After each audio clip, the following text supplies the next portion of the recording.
Hello, everybody, and welcome to TableTakes. I'm your host today, Emma. We have a very special new person here. Abby, thank you so much for joining us. And we have Javion returning, but also a semi-temporary host now. Super excited to have you again, Javion. And Derek is here too, which is great as always. Excited to... I said great as always. I could have just been like, Derek is here, but I didn't do that.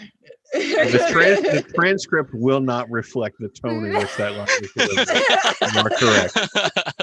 Derek is here. Woo. Anyways, we're going to get to our board game news today, but first off, let's check in with everyone and see how everyone's week was. Derek, if you want to kick us off. Sure. So, as I have been kind of lamenting on the show for quite a while now, Apple finally had its announcement stream where it talked about the new Macs. They didn't exactly release the exact model I wanted, but anyway, long story short, I ordered a new Mac. I'm very excited, and I'm hoping that all of the problems in my life will be resolved by this consumer purchase. It will be a new piece of technology, and every hole and every lack that I have in my life will be resolved by this one expenditure of money. So look forward to the announcement of that. But I'm real jazzed because it'll be the first computer I've bought in like 8 years or something like that. So nice. It is a long time coming. And then earlier today, my wife revealed a holiday present or something like that. So now I have a Destiny Christmas sweater. Ooh. You were just hating on Christmas. Nice. How come you're not wearing it? After all of that. Yes. Should be wearing it. She purchased it for me. I did not purchase it for myself. Mm-hmm. Also, I was hating on celebrating Christmas before Thanksgiving, not hating on Christmas itself. So the episode after Thanksgiving, you're going to be wearing that sweater, right? Sure, yeah. That sounds good. Yeah. Excellent. All right, we'll Javion. pencil that in for Black Friday. How about you? What have you been up to? So I just want to say I miss you, Isabella. I miss you, Bonsai, because they've been here through most of my appearances here. I just miss them a lot. I got a new haircut recently. I'm very excited about that because it's really hard for me to get the energy to just get to the store or the shop and then actually set up the appointment and all that stuff. And it's kind of just like stressful for me. So thank you, Patrick. Amazing, Javion. I love it. Thank you. The haircut looks really good since the last time I saw you, Javion. Thank you. Go on. So I also wanted to talk about a very exciting new development in my apartment. Oh, what's that? Oh my gosh. Are those lights? What? My gosh, there's different colors. I'm so upset. Oh man, what's that? Oh, those are stockings. Wow.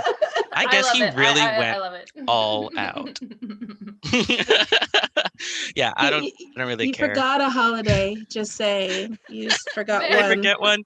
Little holiday before that. Because each room decorated as a holiday, so the turkey room is just around the corner. He's not in that room.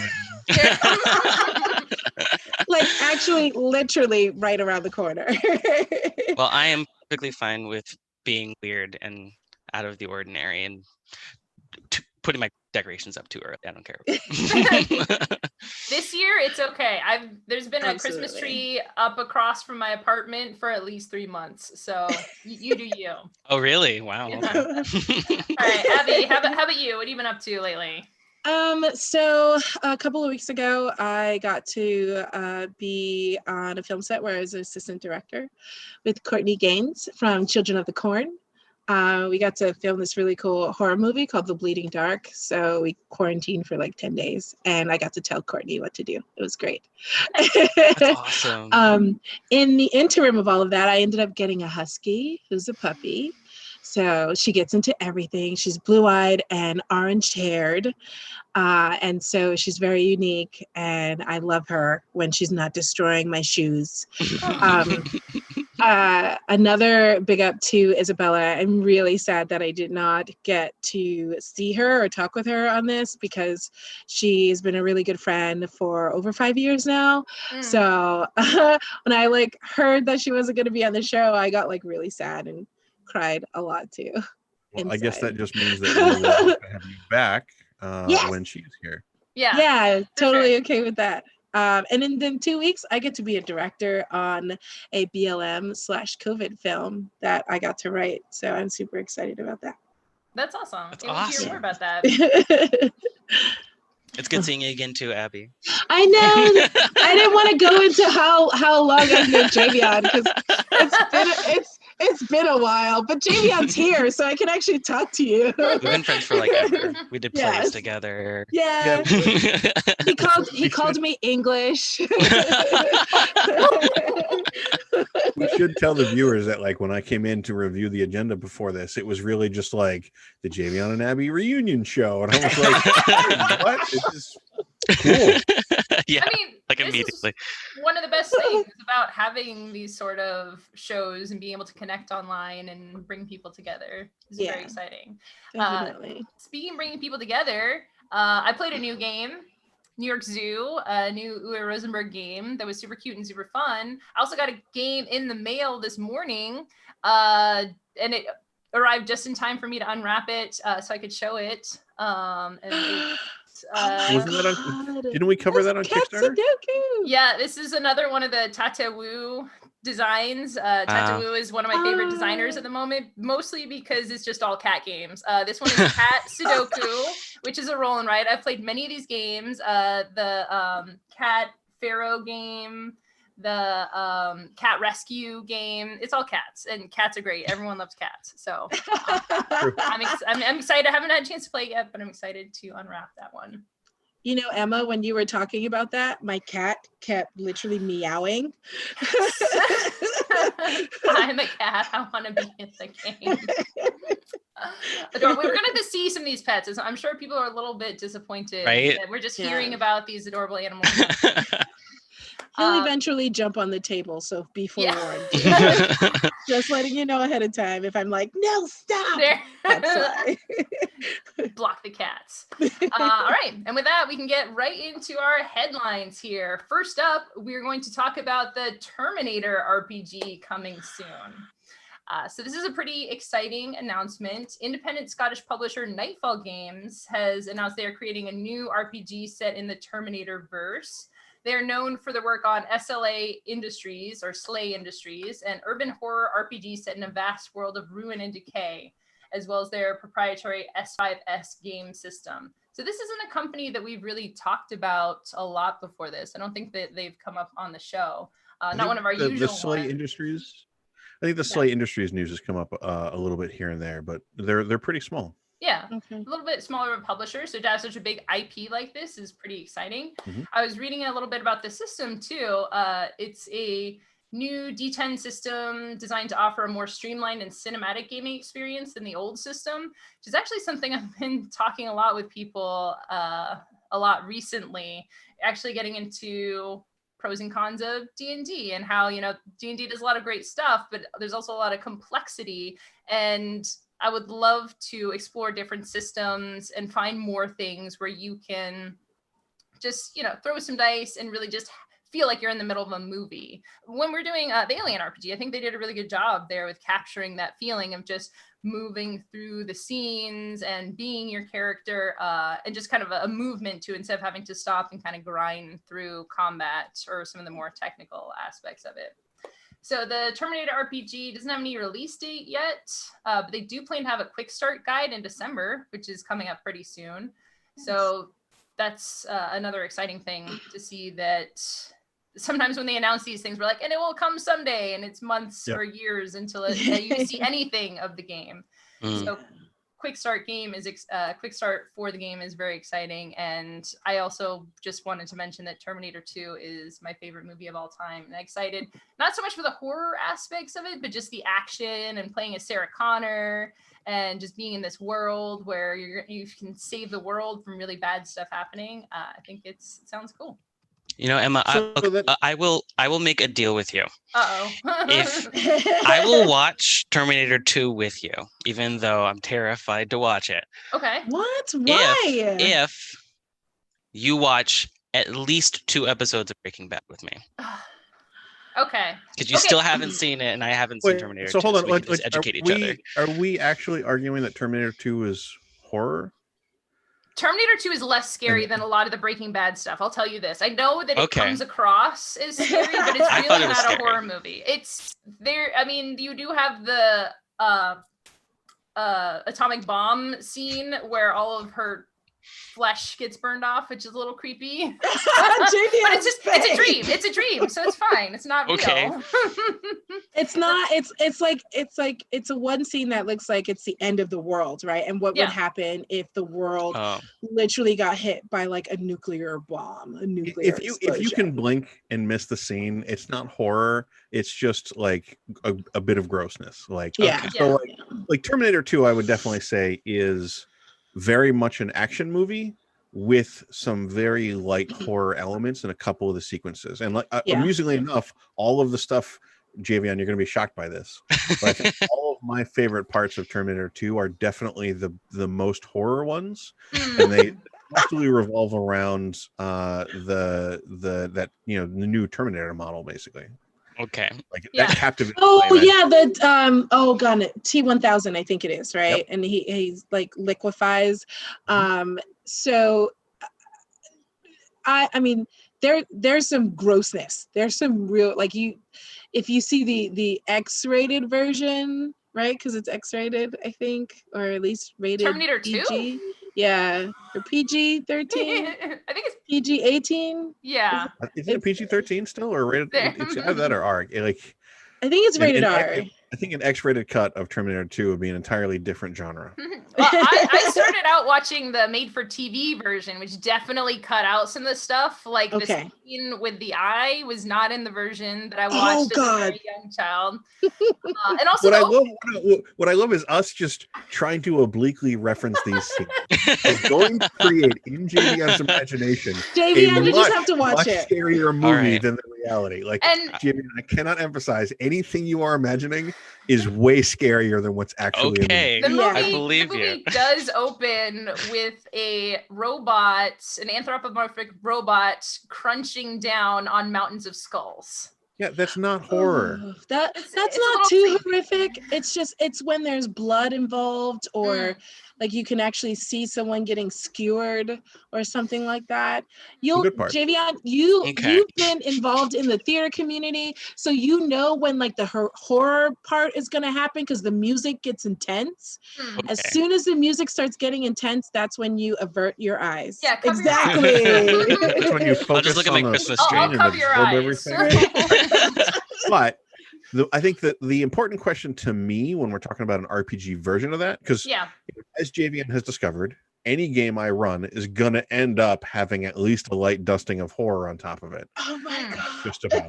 I feel like I want to experience this, though. Seriously, Derek. Well, like, I think I've just come to accept that, like, any game I run is going to end up in body horror at some point. Like, because I just enjoy it too much.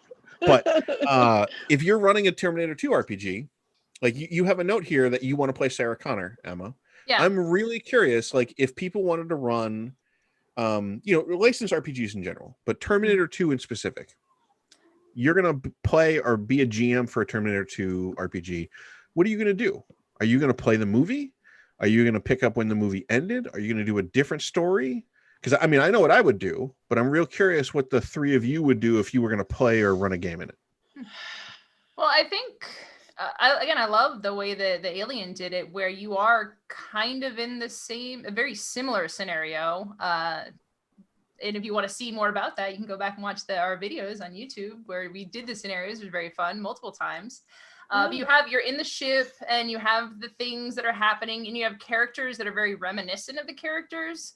With Terminator, I could see a scenario being like, so doing basically Terminator 2 or some of the later ones, like somebody's coming back through time to attack you. One of you is the robot that's been changed and is now a friend. One of you is the Sarah Connor kind of like gritty character. One of you is the person you're trying to protect. So there's like a few, and then is it John Connor, right? John Connor.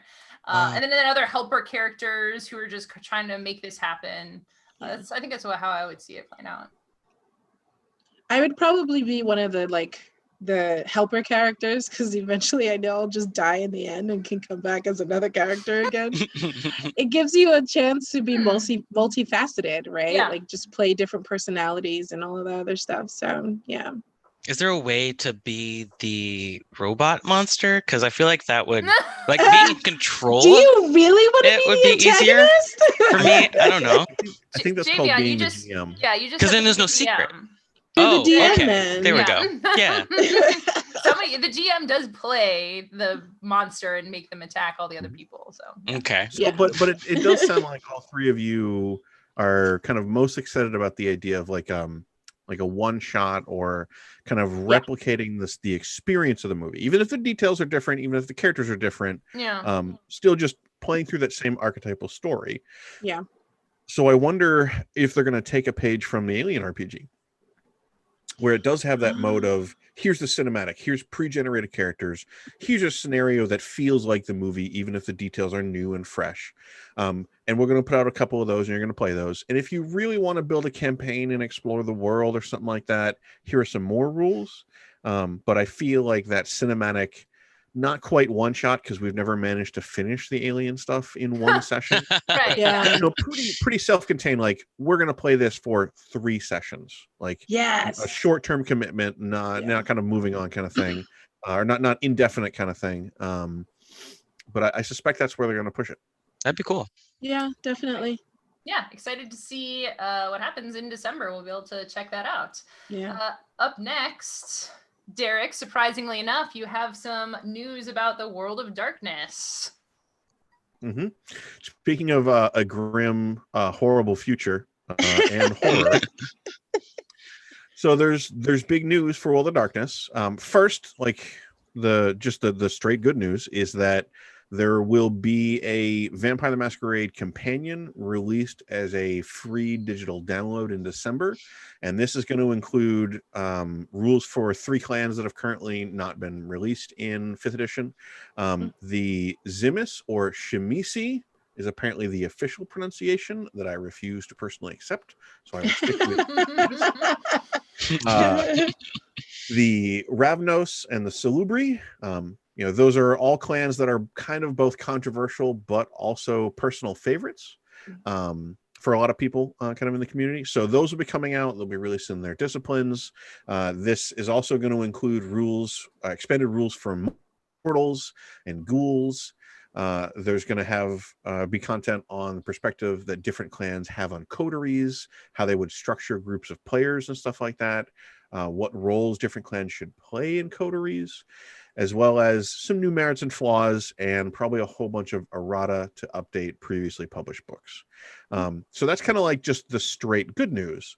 The larger news that kind of touches on the complicated history that Vampire has had in this new edition is that Renegade Games is becoming the publishing partner for the tabletop RPG stuff. And this is kind of a baton that has been passed through a couple different organizations. So to give the very quick rundown, White Wolf was reformed to release the RPG at first. There was a lot of controversy around some of the material they were putting out. We can get into that if we want to.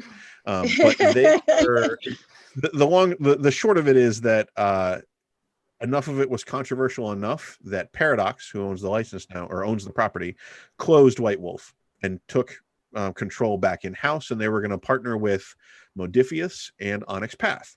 Good. Modiphius published 1 book, Fall of London, which, I'm running a campaign of and I'm having a lot of fun with, but there's been very mixed receptions with, a lot of errors or how accurate it was. They were supposed to publish a bunch of other books that have not come out yet.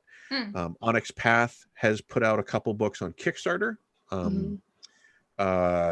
Chicago by Night was very, very well received. Cult of the Blood Gods hasn't been released to the public yet, but the backers have preview copies and stuff like that. That's been pretty well received. So folks have been pretty happy with Onyx Path, but they've had these narrow releases, only like 2 ever since 5th edition has come out. One of those is still kind of pending for public release. Modiphius was supposed to put out a lot more stuff that just hasn't appeared. And now we're getting news that Renegade is going to be in charge of things. So it's a little bit unclear. Like, presumably, Modiphius is now no longer going to be publishing what they'd previously announced, and Renegade will be taking that over. But it's unclear whether Onyx Path will still be doing anything at all. It's also unclear because in the announcement video that they had, they talked about how Paradox is going to be in-house, kind of handling the core releases, the core books, and then anything outside that core they're going to work with a partner on. So it sounds like maybe Renegade will kind of pick up and run with Vampire at this point, or maybe Paradox will have 1 or 2 releases here and there, and then Renegade will flesh out the rest of the line. They did specifically mention Second Inquisition and the Sabbat and a couple other things. They called out Werewolf the Apocalypse by name, but they didn't mention any of the other classic World of Darkness games. But like the further question mark is that Werewolf the Apocalypse 5th edition was already announced in partnership with Hunter Entertainment. So is Hunter still doing it? But Hunter's also has a very close relationship with Renegade. Renegade publishes a number of Hunter's games. So like there's a very weird, tangled World of Darkness appropriate web here. Right, yeah, it's very fitting, right? Yeah, so it'll be really curious to see how it pulls it apart. But I think that anybody who's a big fan of the World of Darkness should definitely look at the news and watch the video, because a couple things stand out. One, Paradox very clearly sees the World of Darkness as a transmedia property. Okay. And this is the tabletop RPGs are just one expression of that, and it almost seems like they kind of view it as an outgrowth of the work they would have to do anyway to kind of make it, like, how everybody talks about how this movie or whatever had the show Bible or the world Bible, and it's where all the information about the world is kind of written down, whether or not it's shown on screen. They kind of describe how they're making that material for the World of Darkness.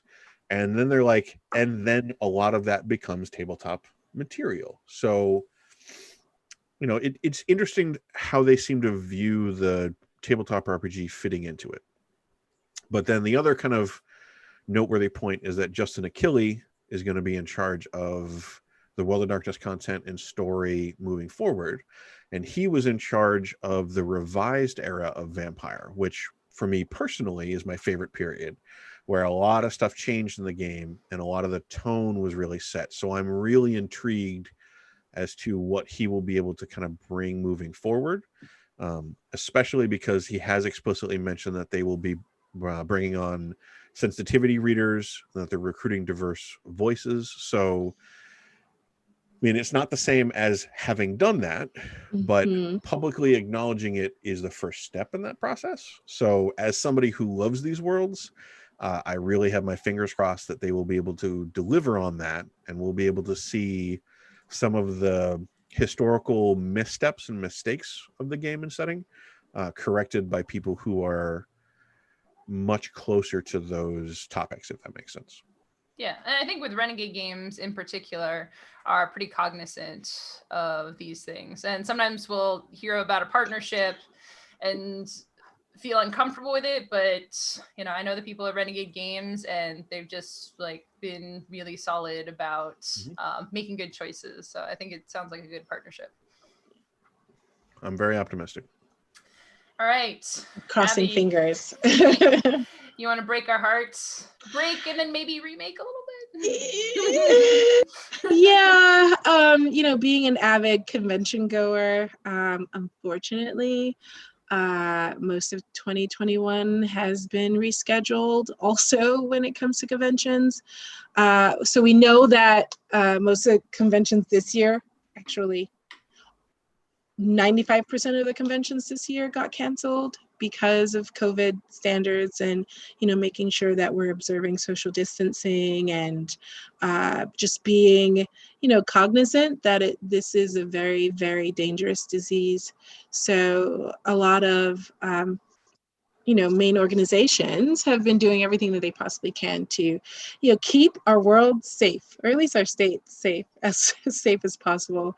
One of those specifically, Game Manufacturers Association, aka GAMA, they canceled their expo for 2021, but Good news, good news, good news. They're going virtual. They've announced a digital event, so I'm super excited about that. And it's literally supposed to be 4 days of virtual content over 2 weeks. So, be prepared for that. That'll definitely happen. I'm pretty sure a lot of people will be excited about that. They have also announced, that's announced is a friendly local game store on March 27th. They'll help guide customers to the Gamma publishers. One of our other main organizations, ReadPop, just announced that they are pushing Emerald City Comic-Con along with C2E2 to December. Emerald City is going to be the first weekend of December. I believe that's December 2nd to December 5th. And C2E2 is going to be the weekend right after that. Now, I know that Repop is hoping that, with enough social distancing, that we will hopefully be in the clear, by the time the convention comes around.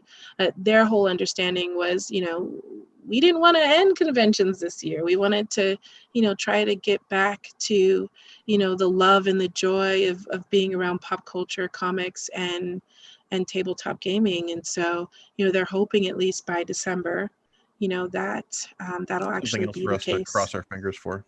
Yeah. I know I've been missing cosplay, for like almost a year now. So, and I just found out that one of my events, a Doctor Who event that I love, just got canceled in February. So it's kind of heartbreaking, trying not to have the quivering voice right now. I know Gen Con, we did a Gen Con online virtual thing, right? And I love that one. Do you think the Gamma Expo is gonna have something similar where people can actually sign up for games, play them with people online? I'm not exactly sure, because the thing with Gamma, the thing with Gen Con, it's the same with Dragon Con and World Con and a lot of other events. Even PAX too, some people went to Discord servers, right, where they literally build an entire convention in a Discord server. So the amount of work that literally goes into that, especially as someone who was on that team, with the Zombie Orpheus guys, literally give them props, because they worked diligently on helping a lot of these local events, come online. A lot of the issues was, people trying to learn how to use Discord who had never used Discord before. And also trying to figure out how to, within Discord, especially for those people who have used Discord, the programming was that you had to acknowledge a certain set of rules, and a lot of people didn't know that, so they didn't know how to chat. And you're not allowed to do anything unless you literally acknowledge the terms and conditions. So, some people just had major issues with that. And, I'm hoping that if Gamma does want to go the Discord route, that would be amazing, especially because I think we got kind of used to it by this point. Yeah, but I think that the important thing to note here with Gamma is that it's unlikely to have a bunch of people sign up to play games events, because the Gamma trade show has not been a public consumer show in the past.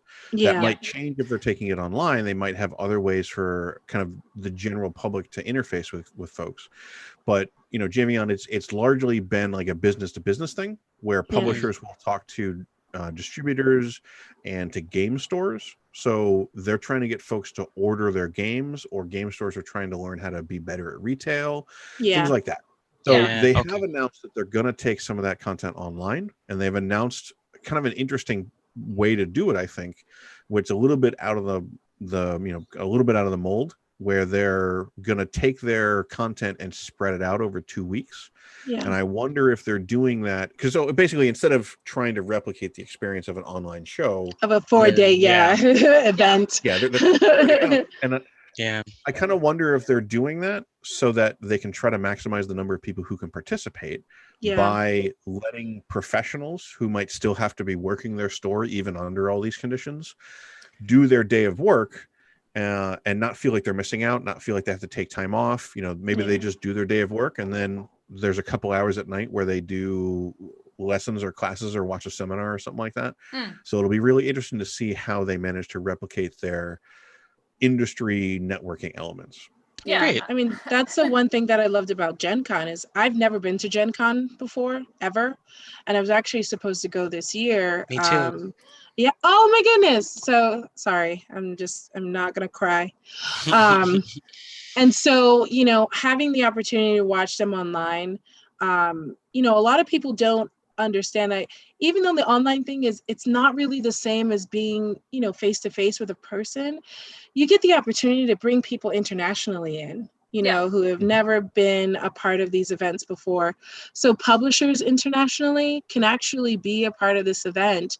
And so they're literally opening up for them to, you know, have more people actually experience what's going on. I think it's just finding the right platform that's going to work for them and work for everyone else. So yeah, I'm excited to see how they do the professional development, if they get more designers into the fold, if they get more consumers into the fold. It's going to be really interesting to see how that all plays out. And I'm also just glad they announced it so early. Yeah, you know, that right. makes it a lot easier for planning purposes. Yeah, save your money. Yes. All right, Javion, you have a new beginner's path to talk to us about. Have you heard of a thing called Pathfinder? Well, if you haven't, now you have.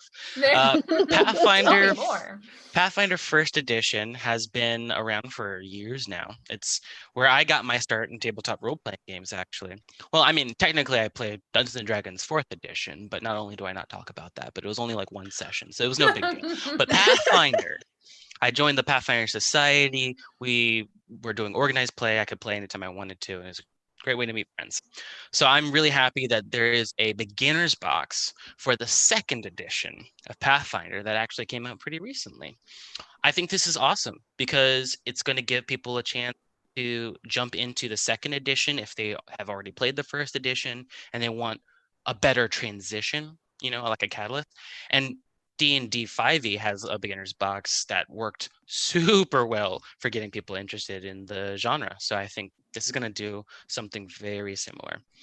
It comes with a lot of components, a screen, some quick start rules, and a new adventure, as well as some pre-generated characters. So I haven't actually looked at what the adventure is going to entail, but I'm always excited to see new people jump into the tabletop realm. More the merrier. Yeah. It seems like interesting timing for this. I'm sure it's been in the works for a while. It'll be interesting to see how like a physical beginner RPG product works now that not as many people are meeting. But I guess you could get it and maybe incorporate it into your online play as well, like just having the adventure and everything. A lot of this stuff works sure really it's well released. as like. Sorry. Do you want to go first? Sure. Yeah, I'm sure it was released for the holidays, for one. Right. That's what I was going to say. But then, all right, there you go. Then my first thought was, did anybody see the headline that I think was floating around Twitter recently of, I think, Forbes or something like that? Some major publication basically saying that like Dungeons and Dragons is the perfect tool for homeschooling when everyone is stuck at home anyway. You know, it's probably still a spin on, I haven't read it, but like I just saw it kind of percolating around. And I'm sure it's a spin on, like, you know, it encourages kids to read, it encourages math. Like there's a lot of ancillary stuff that you have to learn to play an RPG. And a lot of those skills are kind of stuff that you learn in school or practice in school. So it's going to help feed on each other. But like, I think in the time of quarantine, having a beginner box that you can play with your kids, I think in particular is extremely valuable to folks because like that's just an activity you can all kind of get in on. And it's an activity that if it bites into your kids, gives them a lot they can do on their own. And it gives them something to focus on that might help alleviate some cabin fever. So you know, I think it might work out better than we would expect. I definitely wish this was around when my son was younger because he was really, really into D&D, but he just couldn't understand the mechanics of 3.5. You know, so having something like this, I think would have been better for him because we only had access to 3.5. And I mean, that's literally how I, you know, that's when I started playing was then. So having something for this, even for like, people that I know that have never ever played D&D before that want to try it out, but not get into the too in-depth stuff, when we're on campaigns and our campaigns take months or years to finish. I think something like this would be great for them, especially with the holidays coming around. It's a definite option. And now with quarantine happening, everyone's using Roll20. Yeah. Chances are high they'll release this on Roll22, I suspect. I hope so. I really do. It's so great to have something to point to. Working at Mox, JV, I'm sure you experienced this too. When someone parents would come in, right, and want to get into D&D and want to get into Pathfinder, and we would have to recommend, be like, well, you kind of need the DM's guide and the player's guide. Just hand them a box. And trying to explain how to get into it, and that's not even like, here's a bunch of books, right? It's really hard. So I just love these boxes as an entry point. It's just like, here, this, if you read this through, it's probably still a little confusing, but you should probably be able to figure it out. I've got like 30 D&D PDFs that I always give, like 37 that I give to people, so that they don't have to go and invest in the books. Yeah, it's like, hey, if you want the PDF, just to like get a grasp of everything, especially being a DM, then here's your bounty. Go and explore. All right, speaking of things that you can play digitally and physically, here's a new style of release that we haven't really seen a lot of before. King's Dilemma is playable on Tabletopia, with a caveat that one player needs to have a physical copy of the game. So one of the things we've been talking about with Tabletop Simulator and all these digital games, putting a lot of physical games digital, especially in the publisher and designer realm, is it good to put stuff on there? Am I going to be losing out on money? Are people just going to play the digital version and never get the physical version? I'm of the opinion just having more exposure is better. So get your game out there in any way possible. But this seems like a really great middle ground to, because at least one person needs to buy the game. Not everybody does. So, usually in your friend group, one person would buy the game and then you play with 5 people. Some games, I think y'all were talking about last week, each person needs to have a copy of the game, and that can be kind of a lot. So one person having the game, King's Dilemma, it's a legacy style game. So you're going to play it over several campaigns. It's almost like an app assisted game, right? Where Tabletopia is the app that you're going to use to facilitate y'all playing together. And Tabletopia is free in and of itself. Some of the content is premium, so you have to pay for a premium version of it, but it's not like Tabletop Simulator where you have to pay $20. Everyone has to pay $20 to get a copy of the software. You can just get the software for free. So this seems like a pretty cool way to be making sure you get money from your game and also making it accessible in these tough times. I've been really excited about playing King's Dilemma for the first time in general. Yeah. And as far as what I know about it, it's like this area control, resource management, hidden identity game. I think Shut Up and Sit Down did a review of it that was like, this game's like Game of Thrones more than the last game that we talked about was like Game of Thrones, where you get all this like hidden secret information, but there's also all this like negotiation between different players. And I love it when companies do this kind of thing, because I think what you said is really, really important for people to hear. Exposure is so important, especially with the board game like world. In my opinion, it's different than like video gaming or other forms of gaming, because with video games, you play through it. It's like a fad. It's popular for a while and it drops off. But I mean, I have all of these games and I would play literally any single one of them. Yeah. I have a box full of video games that I've never played before. Yeah. So as the options for board gaming increases, like some stuff is going to drop off, but not a whole lot. You have to compete with so many other things, Yeah. All right, we're going to round out our topics today, coming back to role playing and a classic. We have a mashup here. Javion, what do you have to tell us about that? This is a announcement for a game in development, so don't get your hopes up too high. But coming soon to a retailer near you. brought to you by The Op and Wizards of the Coast. It's D&D Monopoly. Yeah. Yeah. So we don't have a bunch of information yet, but I mean, I'm going to happily, wildly speculate on the things that I think are going to be in the game, because the Op has also done another D&D related classic board game reboot, Clue, in which they actually changed a bunch of the game mechanics to make it like a new game-ish, but like refreshing it with some like new rules. So what I think personally, they're probably going to put this in the Forgotten Realms somewhere. I think that's pretty obvious, right? Oh yeah, definitely. Instead of the community chest, we're going to have the treasure chest deck. It's definitely going to have like a mimic card that sends you to the abyss instead of going to jail. And I'm pretty. What I'm hoping is that instead of using iconic like D&D world characters or whatever, they make the pieces, instead of like the boot or the thimble or whatever, classes, so that you could like be like a cleric or a paladin or like a rogue or something like that. I think that would be really cool. I wonder what the miniatures are going to look like. You don't want to just change the pieces to be like weird nonsense trinkets from the fantasy world, like the lantern. Yeah, or you do like a bag of holding. I want to play the 10-foot pole.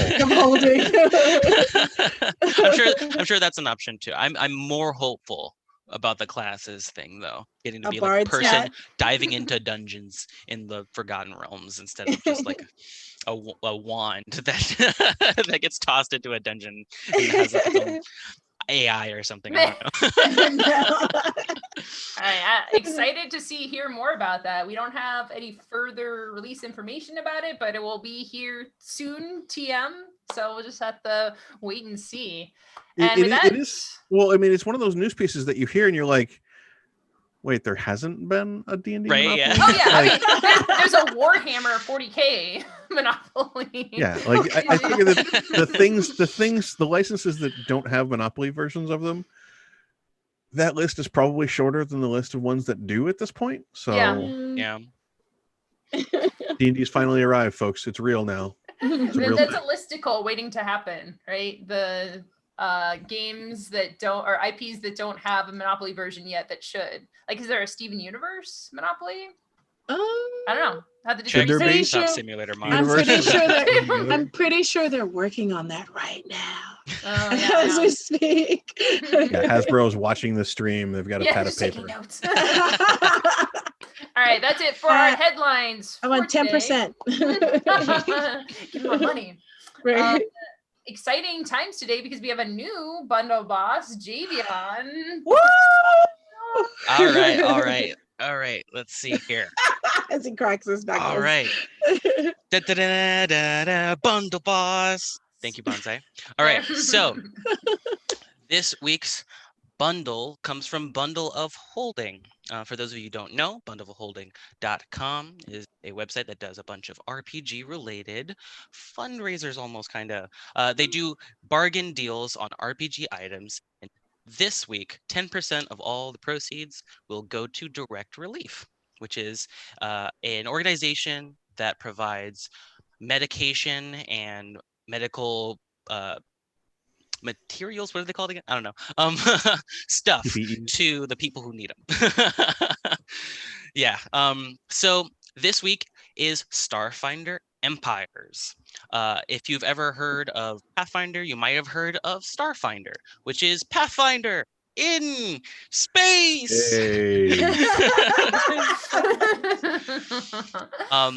This week, the Starfinder Empires bundle is only giving third-party content, and these are all supplements. So if you don't already have the Starfinder core rules, you're going to want to go check that out on the Paizo website, or you could use some of their Kickstarter stuff.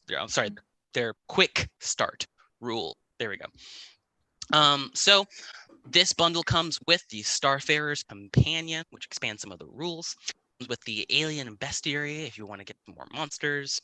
It also comes with the Blood, Space, and Moon Dust Introductory Adventure, which is supposed to tie into the Companion Rules expansion, as well as Fat Goblin's Cosmic Race guidebook. Fat Goblin is a real thing since 2011, and they make lots of RPG stuff. So if the name wasn't exciting enough already for you to check them out, then I don't know how to help you, because Fat Goblin immediately made me look them up. So that's all the stuff that you get in the starter collection. And in the bonus collection, you get some kingdom building stuff.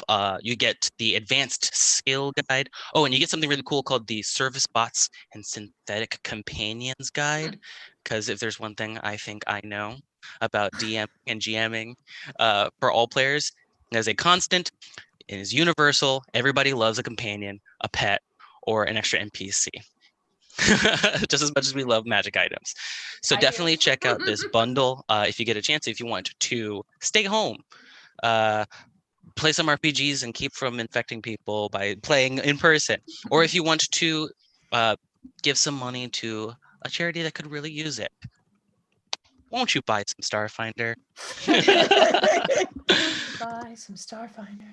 Thank you so much, Javion. That was an amazing performance as Thank you. Bundle boss. Thank you for your transition. I really feel like Bonsai's still here with us. Come back to us soon. And with that, we are on to the Kickstarters. And I believe that Derek is returning as our Kickstarter queen here. So Derek, if you want to take us away. Sure. I mean, I think it's pretty clear that the Kickstarter queen is more an honorary position at this point. Yeah. There's no real power associated with that title. Yep. So, I'll just have my little scepter and I will tap Javion so that he can begin discussing something that he's very eager to embrace. All right. Let me just start off by saying you guys are definitely not ready for this, and that's okay. That's okay. I'm going to help you. I'm here for all of you. Ending in 5 days is a board game with a unique twist on the hidden identity genre. It's called Feed the Kraken. So the folks who made this game also made the Glenmore Chronicles, if you've ever heard of it. It is a 5 to 11 player game. It's a big box with tons of components, and it plays around 45 to 90 minutes. So everybody will get a secret role, and based on that role, you'll get a separate destination that you're trying to move the ship in. So you'll start at the center and look at these 3 different destinations. So if you're a sailor, you're like one of the normal people. You're trying to get the boat to safety without, everybody dying. If you're a pirate, you're trying to direct the ship to a secret hideout so you can loot everybody's money and all that.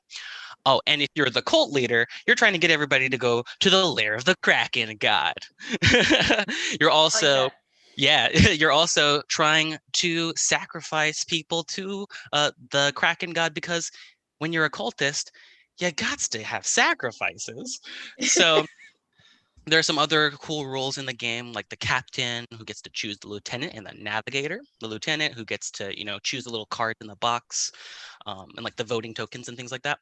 And the navigator, who actually chooses which direction people will go into. So this is a massive game. It looked like so much fun. And you guys know me. You know I love a thick chip. The components for this game are crazy good.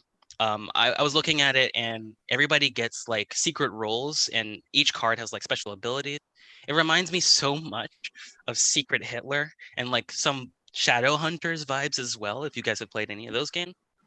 Mm-hmm. Now, would you like me to tell you the one thing that forced me to back this Kickstarter as soon as I found out about it? Does it have a million dice? Not necessarily. It's almost as good as having a million dice in it. Okay, what is it?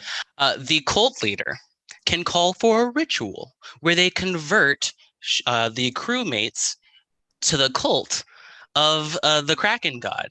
And the way they do this is everybody closes their eyes, they put their fist out, and then the cult leader will come up with their tentacles and recruit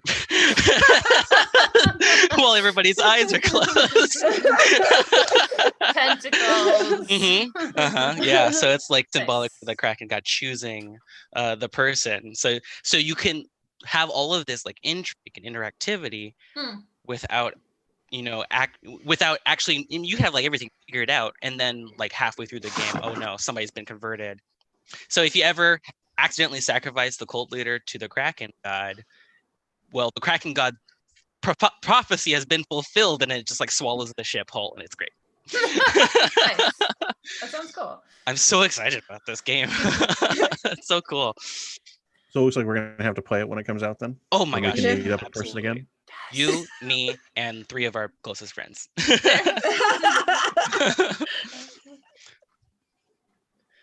The love of the Kraken, not in love with it. Okay, that one has 5 days left. All right, up Abby, next. you have another project that you were very excited about that you want to tell us about too, right? Yeah. So I love Japan. I love the artistry. I love anything that's involved, especially like feudal era Japan. Most of the anime that I watch is from feudal era Japan, just saying. So one of the games that I was super excited about was called Shogun no Katana. It's, first of all, the video is just hilarious because there is a Japanese accented person talking in the video, trying to give a little explanation on it. But the different graphics and artistry that's involved in this game is absolutely beautiful. There's only 5 days left on this Kickstarter. And it was kind of a marriage between Placentia Games and Postscriptum. So the whole description about it is a strategic Euro game that will transport you to the magical atmosphere of feudal Japan, which is like the one thing that sold me right away. It's a miniature based game too. So you literally have a board that it gives you a whole representation of the territory of Japan. There is 50 katana tiles, and the premises of the game is that you get to make a katana blade, any shape, style, with that you want, which is, I was just excited, especially because I collect katanas. That's so Don't cool. give that information away to What? anybody.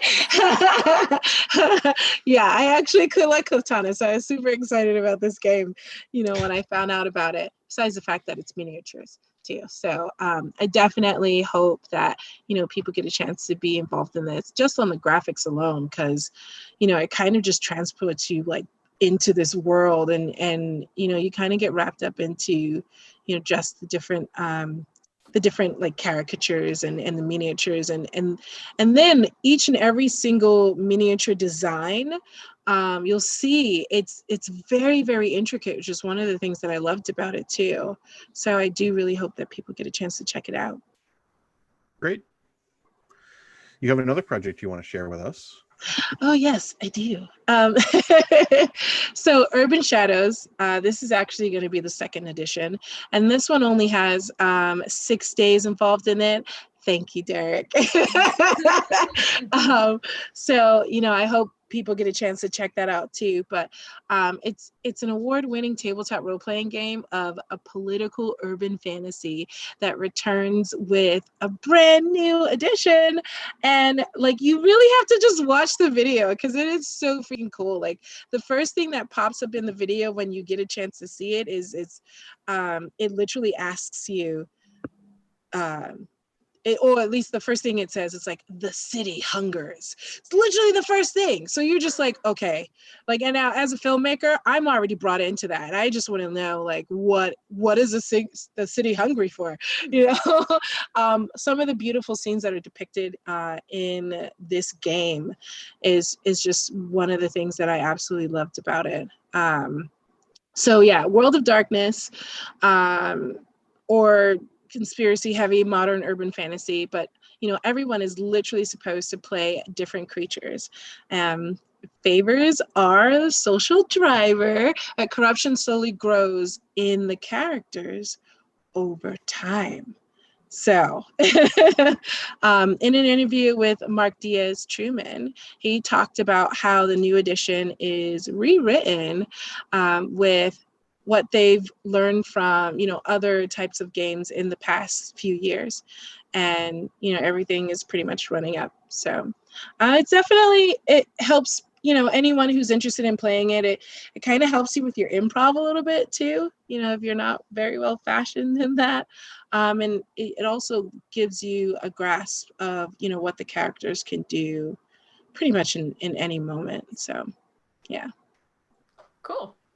Up next, I'm very excited to talk about Hoop Gods plus Second Rap Gods printing. We had Amaria Kill on the show a couple of weeks ago, so if you want to learn more about the game from his perspective, you can go back and watch that episode. This is a head-to-head street basketball board game that brings the skill, tension, excitement, and competition of the real game to your table. So I'm just really excited about Omari's designs and about the products that BG Brothers is bringing to Kickstarter and just to the game design world in general. I had a great time with Rap Gods. Production quality is amazing. If you didn't get Rap Gods, this is your chance to get it now because they actually sold out of their entire first printing. And then Hoop Gods has a really cool juice mechanic that captures the feeling of the energy of the players. Really translating sports to board games in a way that captures the physicality is not something I've seen a lot.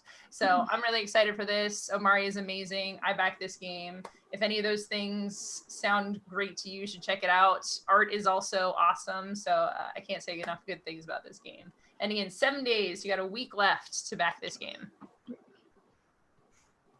Well, with just over a week left, with 8 days left, there's Grand Austria Hotel, the Let's Waltz expansion, and deluxe upgrade.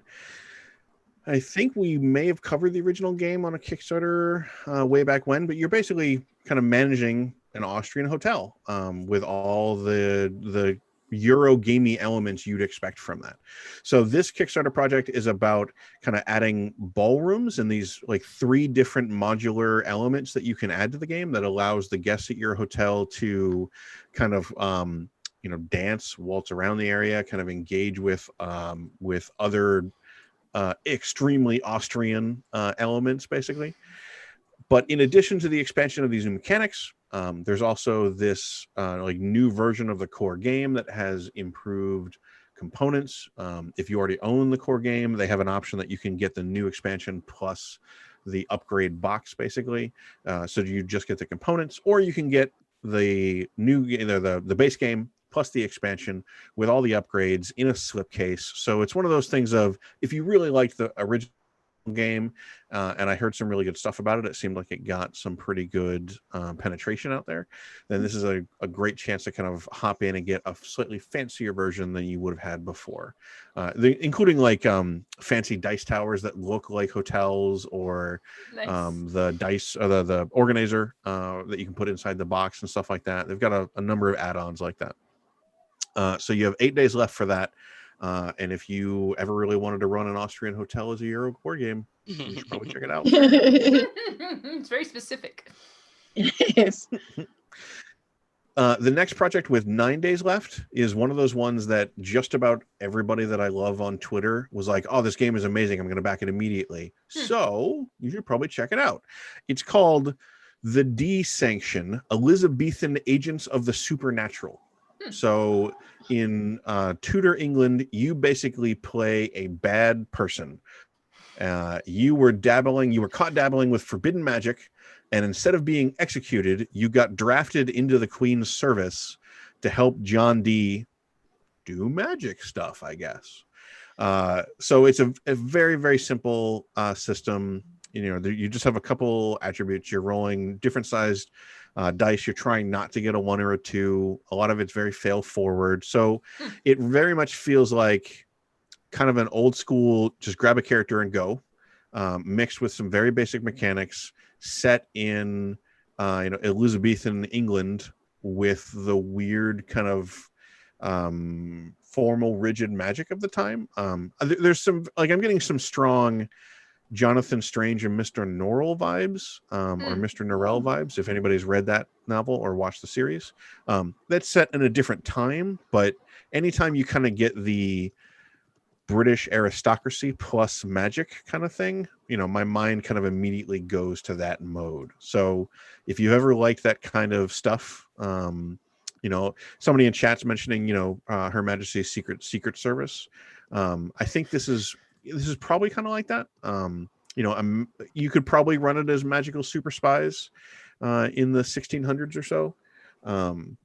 But I think there's definitely a nobility conspiracy magical element to it, a twist to it. So that has 9 days left.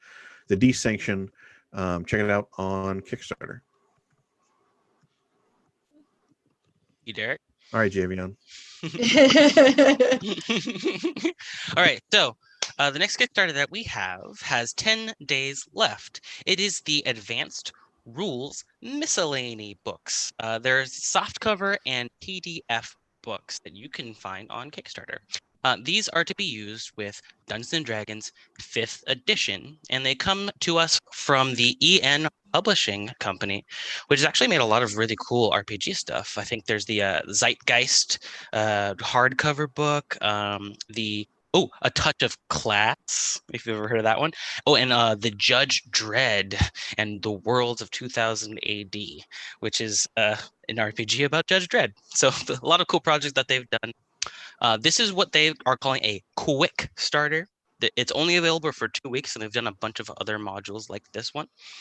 This is intended to be some supplementary materials for 5th edition. So you'll find lots of stuff like archery contests, battlefield events that will help you spice up combat in D&D a little bit. Herbalism, which I think is super cool because one of the first D&D characters I wanted to play somebody who hated magic but still wanted to be like magical or like a healer, and there was absolutely no really good options for that. So an herbalist is like a pretty cool kind of magic but not really thing if you wanted to play somebody who like hates the gods or hates magic or something like that. There's also a bunch of rules for like chase sequences and hireling, lots of really cool stuff.